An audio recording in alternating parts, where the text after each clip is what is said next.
विद्यार्थियों, आप सभी को वेद तिवारी का नमस्कार। विद्यार्थियों, आप सभी का मेरे चैनल वेदभूषण तिवारी में हार्दिक स्वागत है। इस चैनल में आप सभी को UP PCS, other state PCS, RO UP police और मोटिवेशनल थॉट्स की वीडियो प्राप्त होती है। मेरे इस चैनल में सभी वीडियो हैंड राइटिंग नोट्स पर आधारित होती है, जो कि आपके सभी एग्जाम को ध्यान में रखकर बनाया गया है। विद्यार्थियों, मैं आप सभी के लिए जीएस के सभी पार्ट्स जैसे इतिहास, भूगोल, संविधान, विज्ञान, अर्थशास्त्र, पारिस्थितिकी एवं पर्यावरण, यूपी जी के करंट और सीसैट के सभी पार्ट्स जैसे हिंदी, अंग्रेजी, गणित, रीजनिंग, संप्रेषण आदि सभी प्रकार के विषय की फाइल बनाया हूं। मैं एक एक करके आप लोगों के सामने हर प्रकार की फाइल की वीडियो पेश करूंगा। इन वीडियो को प्राप्त करने के लिए मेरे चैनल को सब्सक्राइब कर लीजिए और इन फाइलों की पीडीएफ प्राप्त करने के लिए मेरे टेलीग्राम चैनल को ज्वाइन कर लीजिए। वीडियो में नीचे लिंक दी गई है। जय हिंद, जय भारत, वंदे मातरम, सत्यमेव जयते। विद्यार्थियों, आप सभी को वेद तिवारी का नमस्कार। विद्यार्थियों, आज मैं आप लोगों के सामने इंग्लिश की एक बहुत ही महत्वपूर्ण वीडियो पेश करने जा रहा हूं। इसमें आप ट्रांसलेशन करना सीखेंगे।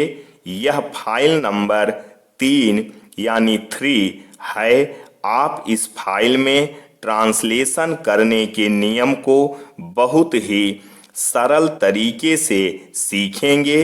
इस वीडियो को पूरा देखें और अपनी इंग्लिश अच्छे से कंप्लीट कर लें। इस फाइल में बताई गई इंग्लिश आपके कंपटीशन के एग्ज़ाम के लिए, अन्य एग्ज़ाम के लिए तथा बोलचाल के लिए भी अति आवश्यक है। इस फाइल को हम बहुत ही आराम से आपके सामने पढ़कर पेश करेंगे। तो आइए आज इस फाइल का पहला पार्ट शुरू करते हैं। जैसा कि आप जानते हैं कि मेरी फाइल में शुरू के 4 पेज थॉट्स और आखिरी के कुछ पेज थॉट्स लिखे होते हैं। तो आइए पहले एक थॉट्स देखते हैं। अपने को मनुष्य बनाने का प्रयत्न करो। यदि इसमें सफल हो गए तो हर कार्य में सफलता मिलेगी।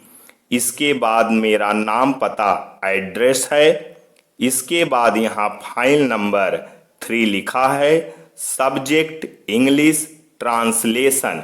इसमें ट्रांसलेशन करने के नियम को आप बहुत ही सरल और अच्छे तरीके से सीखेंगे। एक थॉट्स और देखते हैं।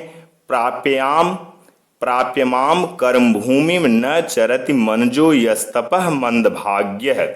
अर्थात इस कर्म भूमि में जन्म लेकर जो मानव कर्म नहीं करता वह भाग्यहीन है। इसके बाद इस पेज में भी थॉट्स लिखे गए हैं, जो कि मैं पढ़कर आपके सामने पेश करना चाहता हूं। सिलेबस की शुरुआत के पहले जो थॉट्स लिखे गए हैं, इस थॉट्स को देखकर और सुनकर आप अपने जीवन में एक बदलाव ला सकते हैं। तो आइए थॉट्स को देखते हैं। तुलसी आए जगत में, जगत हंसे तुम रोए। ऐसी करनी कर चलो, आप हंसे जग रोए। धन प्राप्ति से मन चंचल हो जाता है। विद्या प्राप्ति से मन शांत हो जाता है। जो अपनी सहायता आप करने को तैयार है, ईश्वर केवल उन्हीं की सहायता करता है। संपत्तौ च विपत्तौ च महता मेक रूपता। अर्थात महान व्यक्ति संपत्ति और विपत्ति में एक समान रूप रहते हैं। खोदने वालों का भी भार जिस तरह धरती सहन करती है, उसी तरह अपनी बुराई करने वालों का सहन करना भी खास धर्म है। मैं उस प्रभु का सेवक हूँ जिसे अज्ञानी लोग मनुष्य कहते हैं। आओ झुक के सलाम करे उनको, जिनके हिस्से में ये मुकाम आता है। खुशनसीब होते हैं वो जिनका लहू देश के काम आता है। इसके बाद इस पेज में भी थॉट्स लिखा है। जब तक आपके मन में यह भय जमा रहेगा कि मैं दुर्बल हूं, तब तक आप शक्तिशाली नहीं बन सकेंगे। जब तक आप हीन भावनाओं के शिकार बने रहेंगे, तब तक उच्च भावनाओं को हृदय में कैसे स्थान दे सकेंगे। जब तक आपका मन दुखों और बदकिस्मती से मेल जोल करता रहेगा, तब तक आप प्रसन्न नहीं हो सकेंगे, क्योंकि इनसे मन को संताप मिलता रहेगा, खुशी नहीं। सुंदरता का रहस्य इसी में निहित है कि हम दूसरों को किस दृष्टिकोण से देखते हैं। धैर्य और परिश्रम से ही सफलता प्राप्त की जा सकती है। सत्य से मन, विद्या व तप से आत्मा तथा ज्ञान से बुद्धि शुद्ध होती है। आधियां और सागर की लहरें सबसे योग्य नाविकों का निरंतर साथ देती है। इसके बाद चौथे पेज में भी थॉट्स लिखा है। आइए एक दो थॉट्स देखते हैं इस पेज का। तुम्हारी निंदा वही करेगा जिसकी तुमने भलाई की है। दुष्ट व्यक्ति की दुष्टता का जितना विरोध करोगे, उसकी दुष्टता उतनी ही बढ़ेगी। ईर्ष्या का काम जलाना है, मगर सबसे पहले वह उसी को जलाती है जिसके हृदय में उसका जन्म होता है। इसके बाद भी थॉट्स लिखे गए हैं जो कि आप पढ़कर आनंद ले सकते हैं।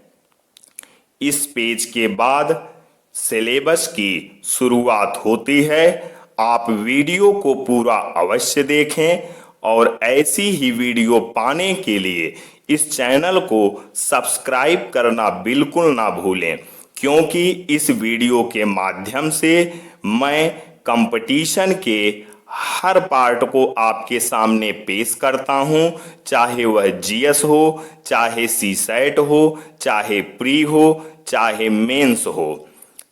तो आइए वीडियो शुरू करते हैं। अब यहाँ से आपके सिलेबस की शुरुआत होती है। ट्रांसलेशन अनुवाद। ट्रांसलेशन अनुवाद। डेफिनेशन परिभाषा।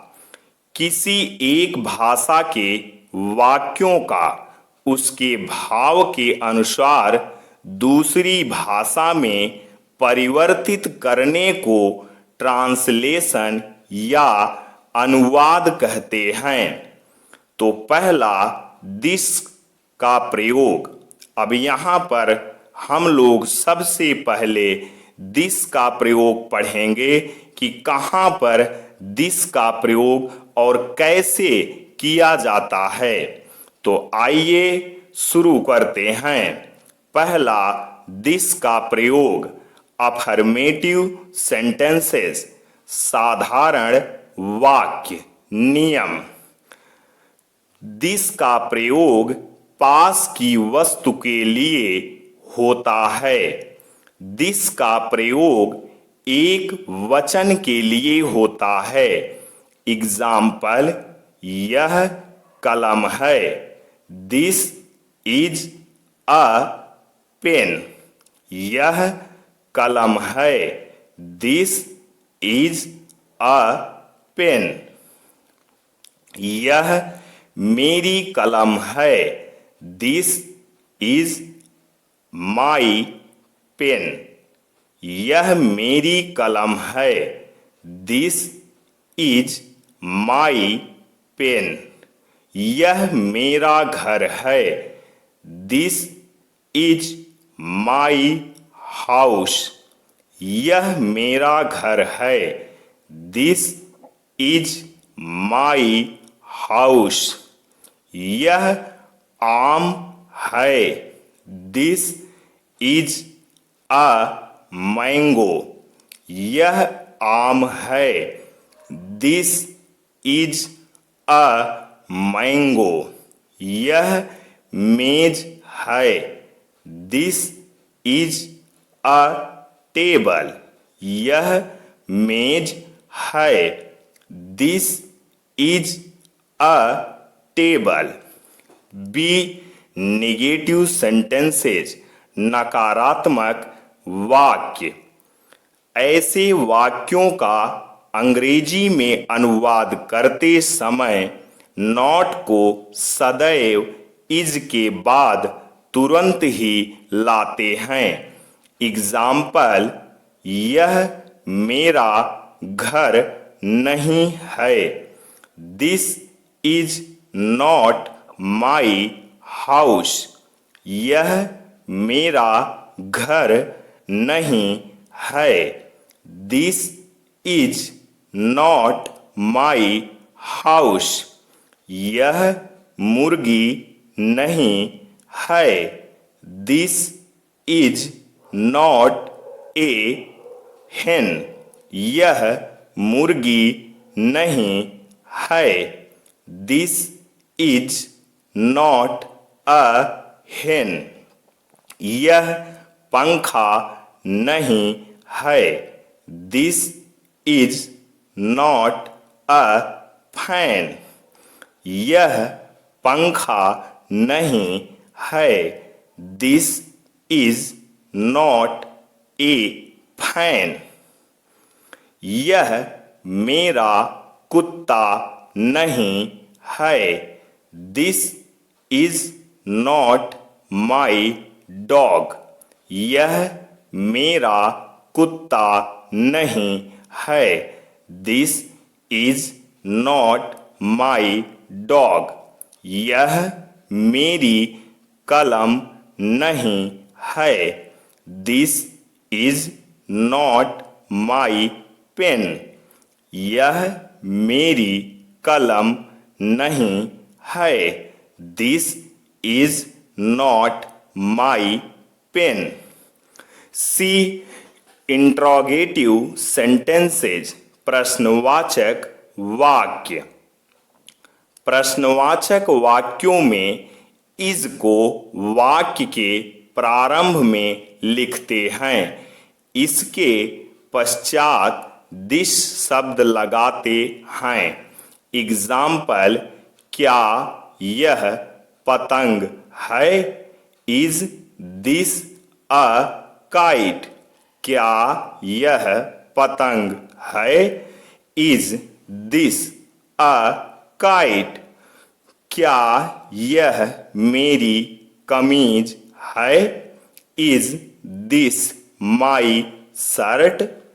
क्या यह मेरी कमीज है?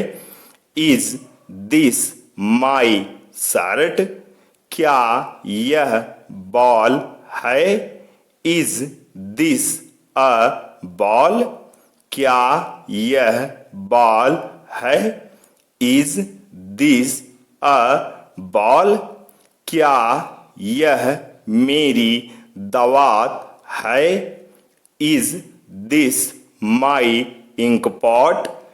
क्या यह मेरी दवात है? Is this my ink pot? क्या यह मेज है? Is this a table? क्या यह मेज है?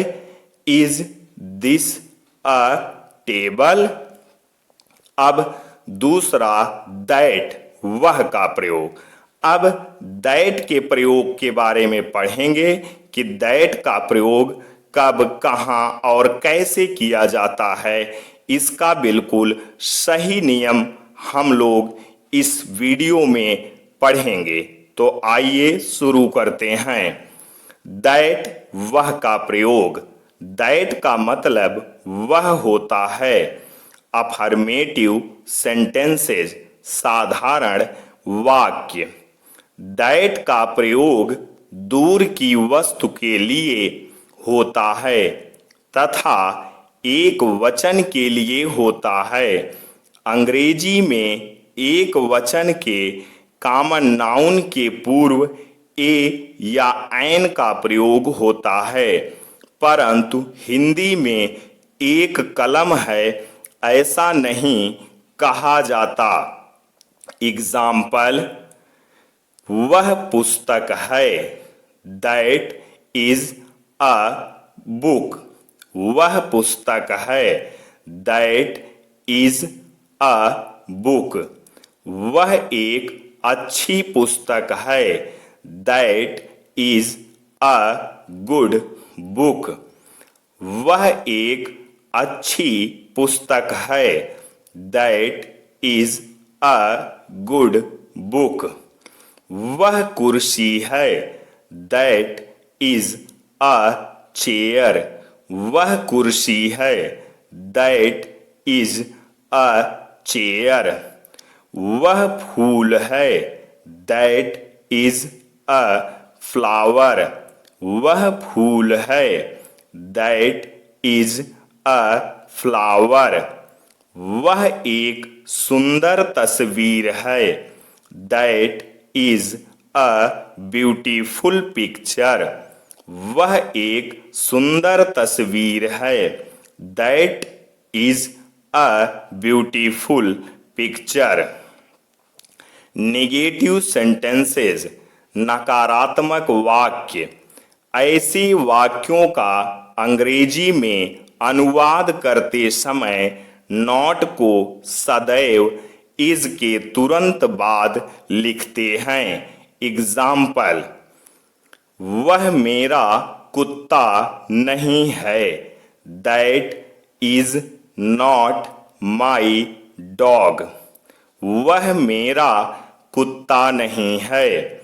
That is not my dog.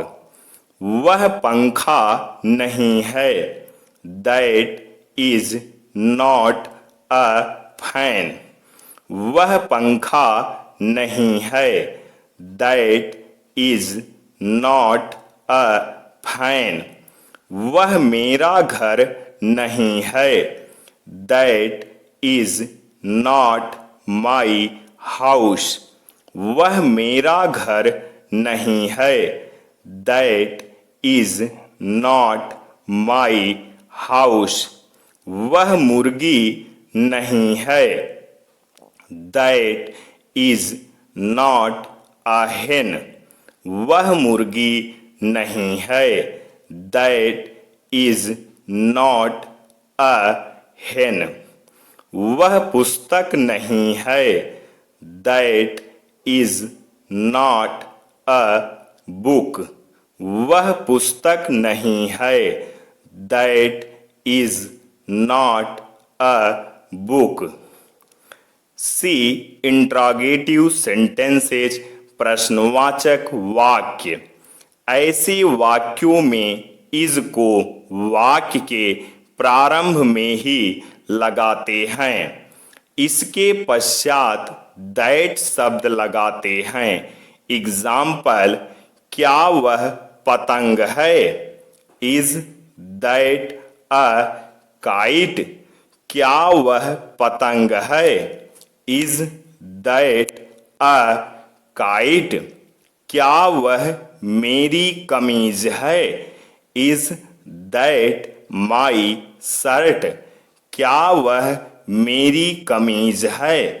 Is that my shirt. क्या वह गेंद है। Is that a ball. क्या वह गेंद है।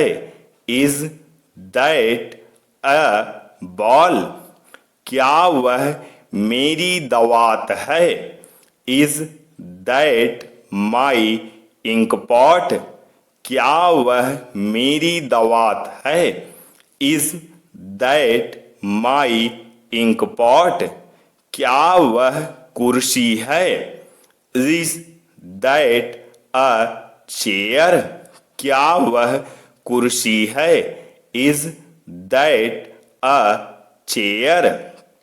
अब तीसरा दीज का प्रयोग देखते हैं कि दीज का प्रयोग कब, कहाँ, क्यों, कैसे, किस लिए किया जाता है। इसके करने के नियम को ध्यान से देखते हैं। दीज, ये का प्रयोग। दीज का मतलब ये होता है। दीज का प्रयोग पास की वस्तु के लिए किया जाता है।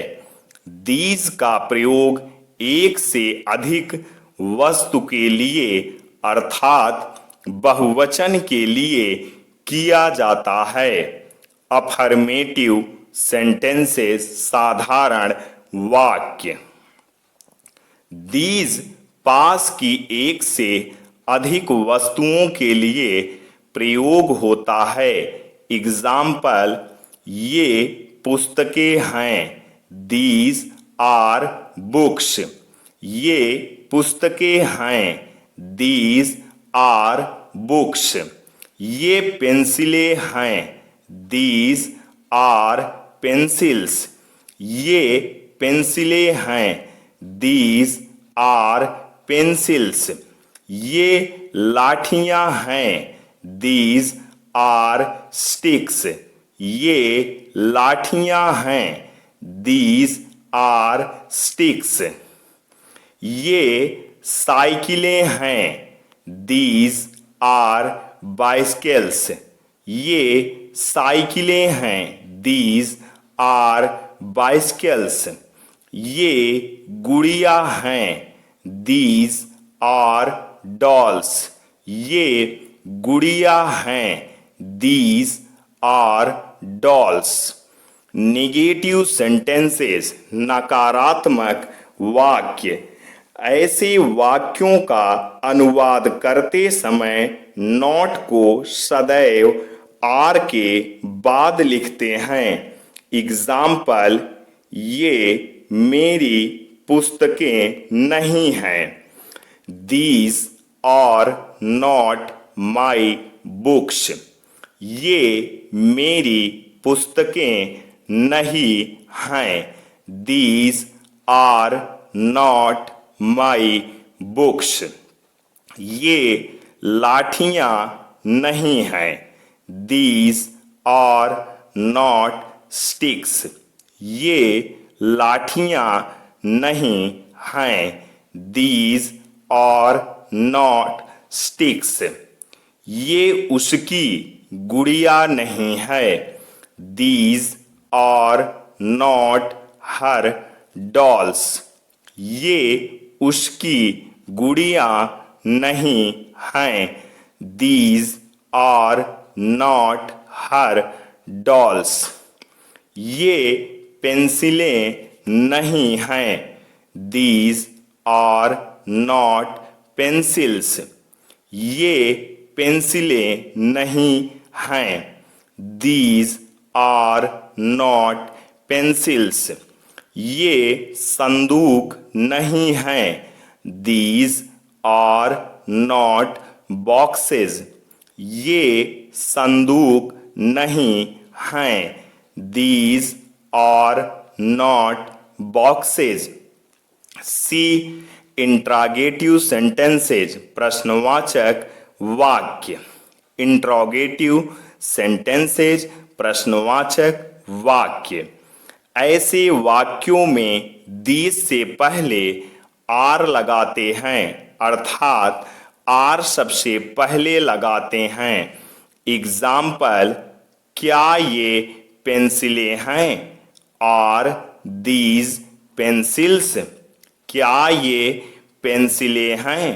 Are these pencils?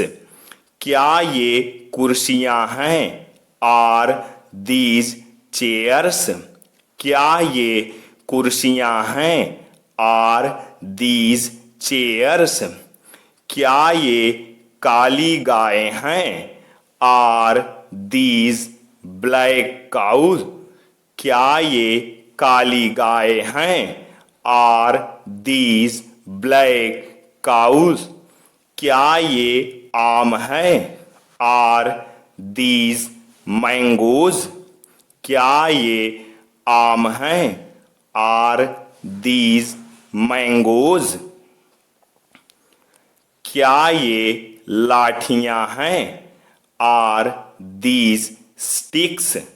क्या ये लाठियां हैं? Are these sticks? चौथा, दोज का प्रयोग।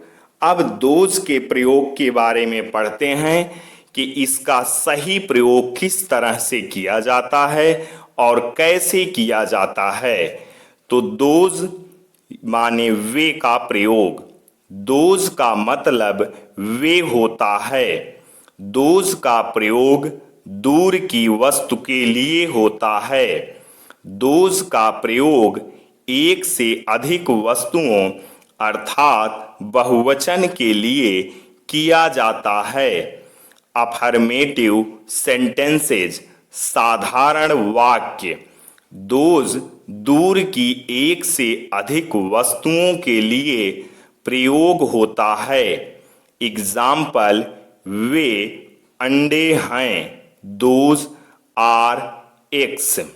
वे अंडे हैं। Those are eggs. वे संदूक हैं। Those are boxes. वे संदूक हैं। Those are boxes. वे उसकी गुड़िया हैं। Those are her dolls. वे उसकी गुड़िया हैं। Those are her dolls. वे लाठियां हैं। Those are sticks. वे लाठियां हैं। Those are sticks. वे काली गाय हैं। Those are black cows. वे काली गाय हैं। Those are black cows. Negative sentences नकारात्मक वाक्य। ऐसे वाक्यों को अंग्रेजी में अनुवाद करते समय नॉट को सदैव आर के बाद लिखते हैं। एग्जाम्पल, वे मेरी पुस्तकें नहीं हैं। Those are not my books. वे मेरी पुस्तकें नहीं हैं। Those are not my books. वे लाठियां नहीं हैं। Those are not sticks.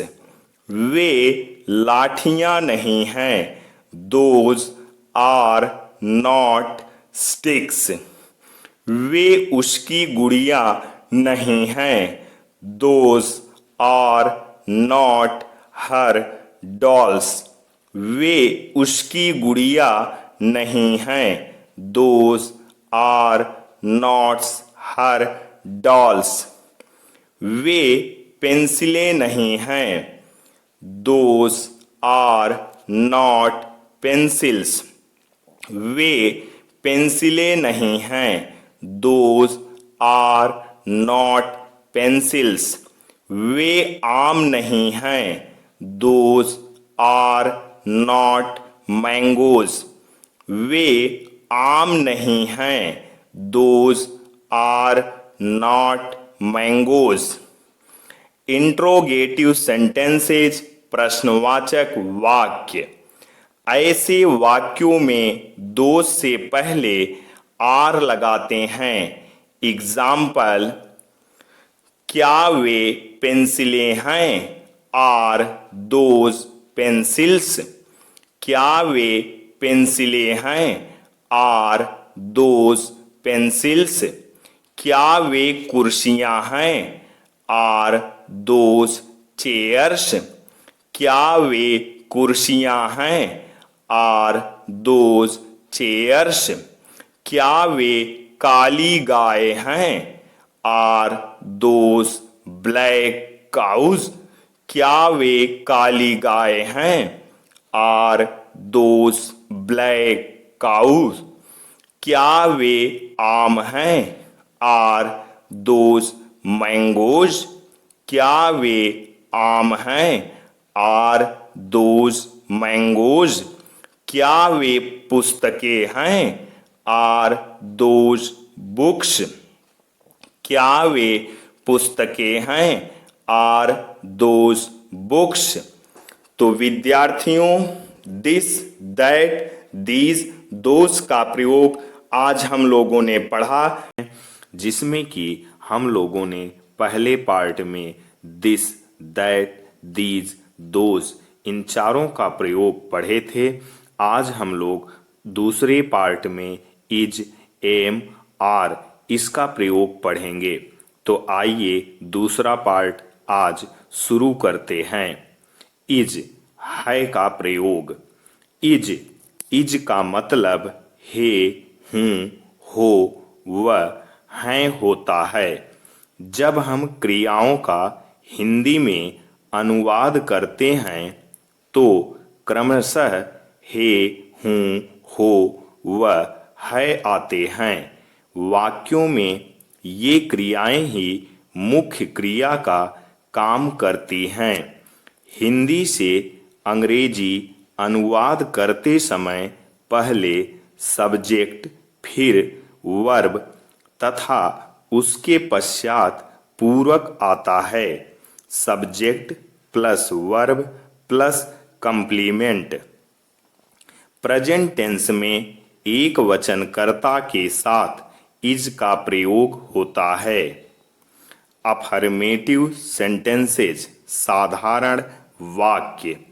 Hindi से अंग्रेजी अनुवाद करते समय पहले सब्जेक्ट, फिर वर्ब तथा उसके बाद पूरक आता है। Subject plus verb plus complement.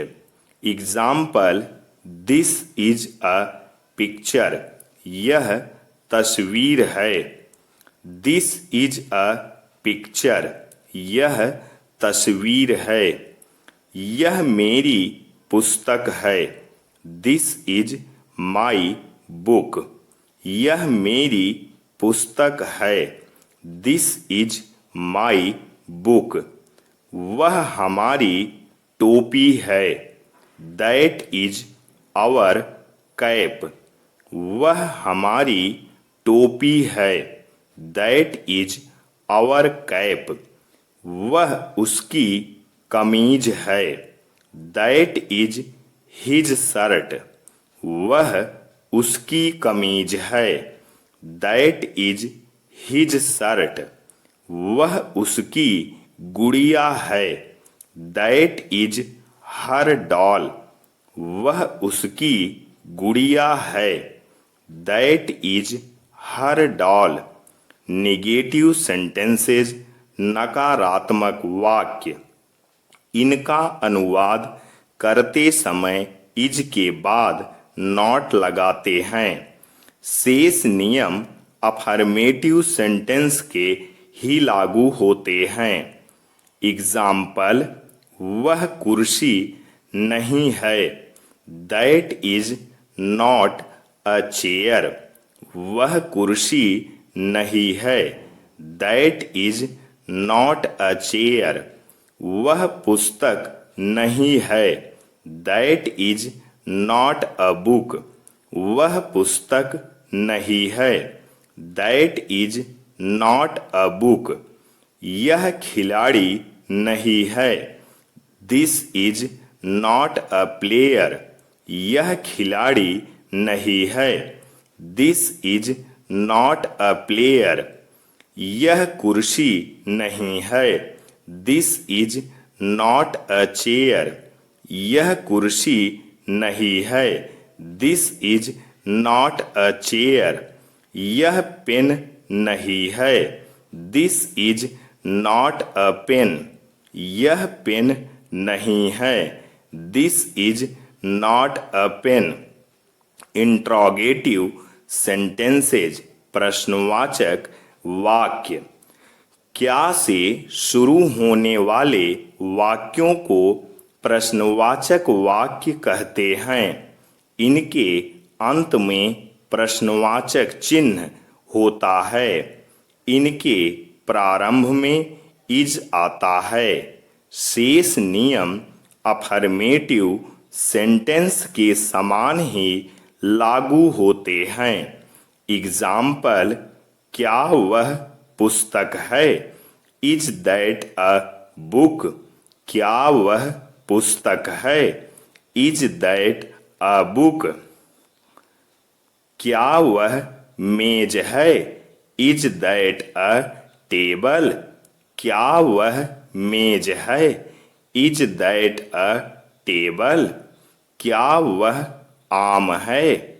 Is that a mango. क्या वह आम है। Is that a mango. क्या यह कुर्सी है। Is this a chair. क्या यह कुर्सी है। Is this a chair. क्या यह कलम है। Is this a pen. क्या यह कलम है। Is this a pen. अब छठवां एम हूं का प्रयोग। अब हम लोग एम के बारे में पढ़ेंगे कि एम का प्रयोग किस तरीके से किया जाता है। एम हूं का प्रयोग। एम का मतलब हूं होता है। हिंदी से अंग्रेजी अनुवाद करते समय पहले सब्जेक्ट, फिर वर्ब तथा उसके पश्चात पूर्वक आता है। Subject plus verb plus complement. Present tense में आई के साथ एम का प्रयोग होता है। अफर्मेटिव सेंटेंसेज साधारण वाक्य। Subject plus verb plus complement. Example, मैं खिलाड़ी हूँ। I am a player. मैं खिलाड़ी हूँ। I am a player. मैं अध्यापक हूँ। I am a teacher. मैं अध्यापक हूँ। I am a teacher. मैं लेखक हूँ। I am a writer. मैं लेखक हूँ। I am a writer. मैं नेता हूँ। I am a leader. मैं नेता हूँ। I am a leader. मैं लड़का हूँ। I M a boy. मैं लड़का हूँ। I am a boy. Negative sentence नकारात्मक वाक्य। इनका अनुवाद करते समय एम के बाद नॉट लगाते हैं। शेष नियम अफर्मेटिव सेंटेंस के ही लागू होते हैं।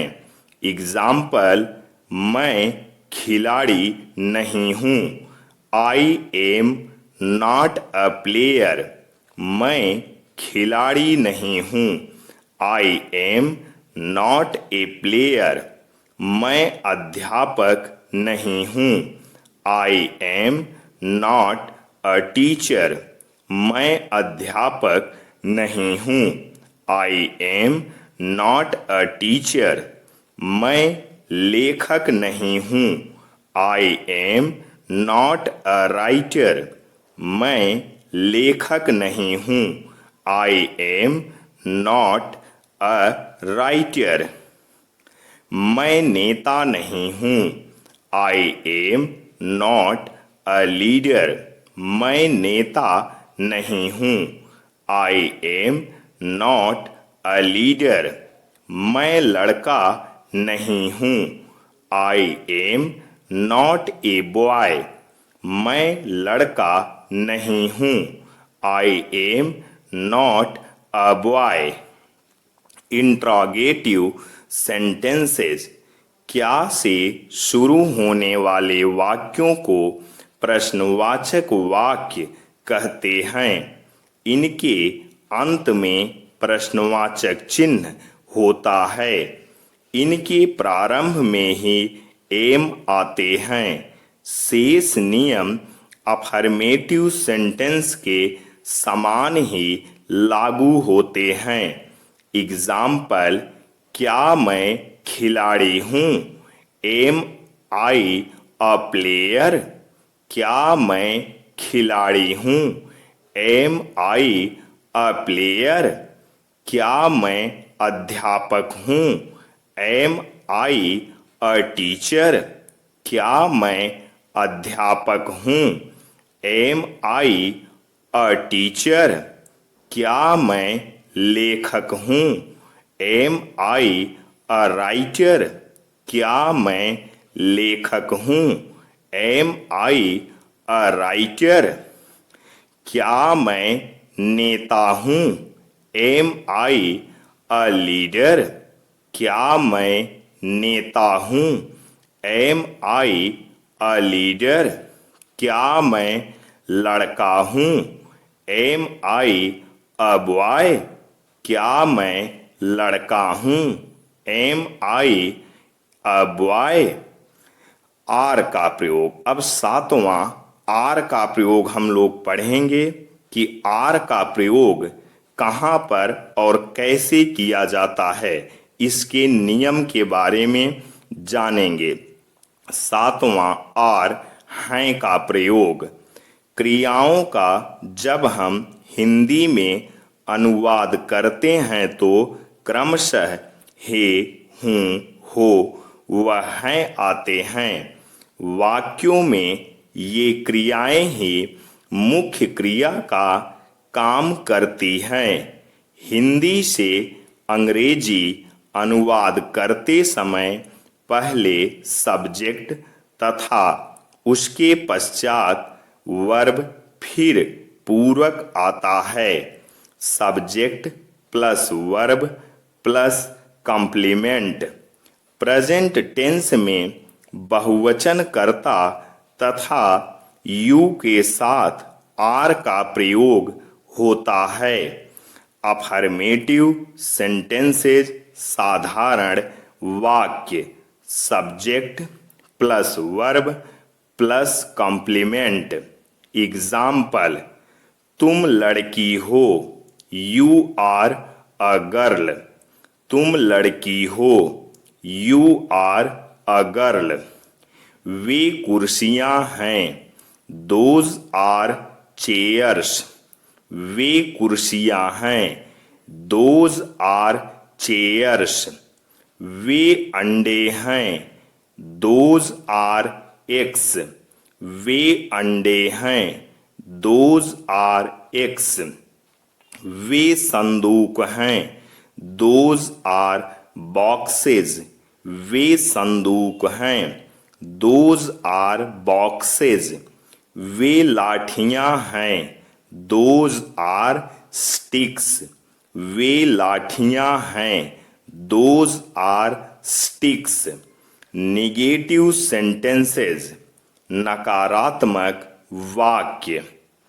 इसका अनुवाद करते समय आर के बाद नॉट लगाते हैं। शेष नियम अफर्मेटिव सेंटेंस के ही लागू होते हैं।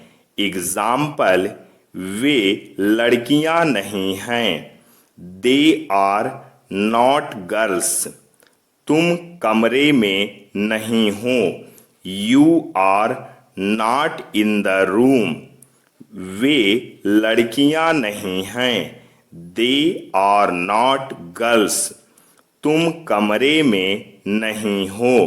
You are not in the room. वे खिलाड़ी नहीं हैं।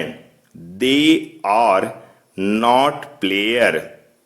वे खिलाड़ी नहीं हैं। They are not player. वे मेरी पुस्तकें नहीं हैं। Those are not my books. वे मेरी पुस्तकें नहीं हैं। Those are not my books. वे आम नहीं हैं। Those are not mangoes. वे आम नहीं हैं। Those are not mangoes. Interrogative sentences प्रश्नवाचक वाक्य। क्या से शुरू होने वाले वाक्यों को प्रश्नवाचक वाक्य कहते हैं। इनके अंत में प्रश्नवाचक चिन्ह होता है। इनके प्रारंभ में ही आर आते हैं। शेष नियम अफर्मेटिव सेंटेंस के समान ही लागू होते हैं। एग्जाम्पल, क्या तुम लड़की हो। Are you a girl. क्या तुम लड़की हो। Are you a girl. क्या वे पेंसिलें हैं। Are those pencils. क्या वे पेंसिलें हैं। Are those pencils. क्या वे पुस्तकें हैं। Are those books. क्या वे पुस्तकें हैं। Are those books. क्या ये काली गाय हैं। Are these black cows. क्या ये काली गाय हैं। Are these black cows. क्या ये कुर्सियां हैं। Are these chairs. क्या ये कुर्सियां हैं। Are these chairs. तो विद्यार्थियों, आज हम लोग दूसरे पार्ट में इज, एम, आर का प्रयोग पढ़े हैं। अब इसके आगे हम लोग, जिसमें कि हम लोग दूसरे पार्ट में इज, एम, आर का प्रयोग पढ़े थे, आज तीसरे पार्ट में ए और एन का प्रयोग पढ़ेंगे। तो आइए वीडियो शुरू करते हैं। ए, एक का प्रयोग। ए का अर्थ है कोई एक या एक। यह एक वचन सिंगुलर नंबर की जातिवाचक संज्ञा कॉमन नाउन से पहले आता है। Example, a boy, a girl, a pen, a horse, a chair, a table, etcetera. Savitri के पास एक पेन है। Savitri has a pen. Savitri के पास एक पेन है। Savitri has a pen. Mohan के पास एक मेज है। Mohan has a table. Mohan के पास एक मेज है। Mohan has a table. Ram के पास एक कुर्सी है। Ram has a chair. Ram के पास एक कुर्सी है। Ram has a chair. यह कुर्सी है। This is a chair. यह कुर्सी है। This is a chair. वह घोड़ा है। That is a horse. वह घोड़ा है। That is a horse. A के प्रयोग के लिए यह आवश्यक है कि उसके पश्चात आने वाले नाउन या एडजेक्टिव का पहला अक्षर व्यंजन यानी कॉन्सोनेंट हो, अर्थात ए, ई, आई, ओ, यू यानी वावेल्स में से कोई न हो। जब किसी शब्द के शुरू में ओ हो और उसका उच्चारण ओ न होकर वह हो, तो उस शब्द के पहले ए का प्रयोग होता है। Example, a one-eyed man, a one-eyed man, a 1 rupee note, a 1 rupee note। यदि किसी शब्द के पहले यू हो और उसका उच्चारण यू हो तो वहां पर आर्टिकल ए का प्रयोग होता है। A university, a useful work, a union, a European. A university, a useful work, a union, a European. किसी अनिश्चित वस्तु या व्यक्ति के पहले ए का प्रयोग किया जाता है। Example, 7 days make a week, 7 days make a week। A boy was going, a boy was going। भिन्नवाचक शब्दों के पहले ए का प्रयोग किया जाता है। I have bought a 3/4 part of this garden, I have bought a 3/4 part of this garden। अंग्रेजी भाषा में कुल 3 आर्टिकल्स ए, एन और द हैं। ए और एन इंडेफिनिट आर्टिकल्स हैं, द डेफिनिट आर्टिकल है। ए और एन का प्रयोग इंडेफिनिट आर्टिकल की तरह होता है और द का प्रयोग डेफिनिट आर्टिकल की तरह होता है। एन का प्रयोग, अब हम लोग एन के बारे में पढ़ेंगे। 9 एन, एक का प्रयोग। एन का अर्थ भी कोई एक या एक है। इसका प्रयोग ऐसे नाउन यानी संज्ञा या एडजेक्टिव यानी विशेषण से पहले किया जाता है जिसका पहला अक्षर स्वर यानी वावेल हो, अर्थात ए, ई, आई, ओ, यू में से कोई एक हो। Example, an umbrella, an enemy, an undergraduate, an ass, an owl, an ornament, an inkpot, an egg, an hour, an a apple, an elephant. एक बार फिर से देखते हैं। An umbrella, an enemy, an undergraduate, an ass, an owl, an ornament, an inkpot, an egg, an hour, an apple, an elephant etcetera. यहाँ गलती से a apple लिख दिया गया है। An apple, an elephant etcetera. Meera के पास एक छाता है। Meera has an umbrella. Meera के पास एक छाता है। Meera has an umbrella. मैंने सर्कस में एक हाथी देखा। I saw an elephant in the circus. मैंने सर्कस में एक हाथी देखा।